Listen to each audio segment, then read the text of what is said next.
Do you guys actually believe that half of the country is truly evil and unable to feel empathy?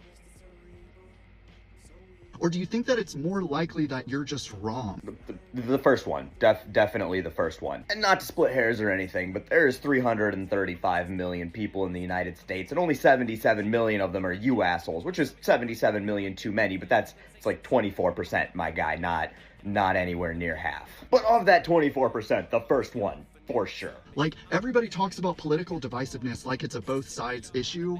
No, Republicans do not dehumanize people on the left like people on the left dehumanize Republicans. Huh?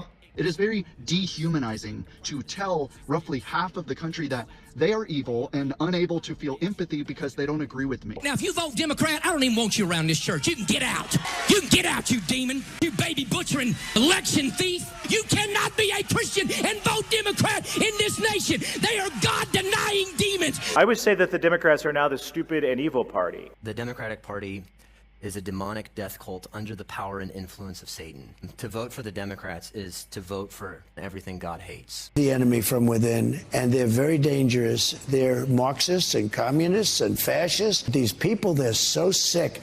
And they're so evil. Yeah, you were saying? And you guys say, well, like, we can disagree on pizza toppings, but not human rights. Hey, we can also disagree on truck brands and ice cream flavors and whether or not the lingerie your mom wore over last night was as sexy as last week's. It was. But you are correct. We cannot disagree on human rights. You guys call everything that you like a human right.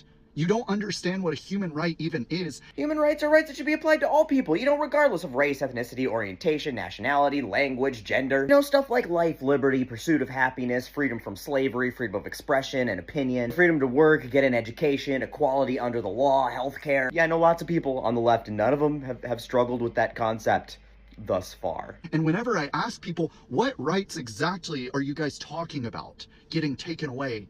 You either can't answer whatsoever. Women's rights to bodily autonomy, minorities' rights to not be discriminated against in the workplace or at school, consenting adults' rights to marry whoever they please regardless of their gender, the right to go to the doctor or go to school without going bankrupt, rights for people who have served their sentences to be able to get a job without being discriminated against or be able to vote, right for everybody to vote and have equal representation because they're not discriminated against via gerrymandering and voter suppression tactics, right for equal pay regardless of your gender, the right to a living wage regardless of the work that you do, the right to live in a society that has clean air, soil, and water, the right to have access to food that is healthy and nutritious, the right to privacy, free expression, and the freedom of or from religion, the right to be a little brown child in a third world country and not have to constantly worry that the United States is gonna freedom bomb the fuck out of you at any moment. Is that enough, or would you like me to continue? Or you guys list off a bunch of things that are not human rights. Everything I just listed off is a human right, and I could explain it to you in great detail, but I think I'll try to explain it to this log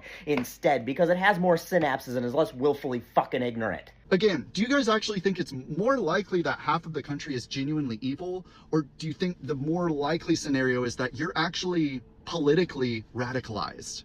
Again, the first one, because, we didn't do this. Because this is what radicalization looks like. And delusional about what's actually going on in the country. Cupcake, sugar plum, you sweet, sad little virgin. Everything you just said in your little video here was the definition of delusional. Let me give you some friendly advice, though, because I'm a nice guy. If you ever want a girl to consensually touch your pee-pee without having to agree on a price beforehand, I would turn down the projection just a tad and maybe change everything else about yourself, too, because it's awful. Not promising it's gonna work, because, again, awful. But it's not gonna hurt. Anyway, good talk, and tell your mom I said hi.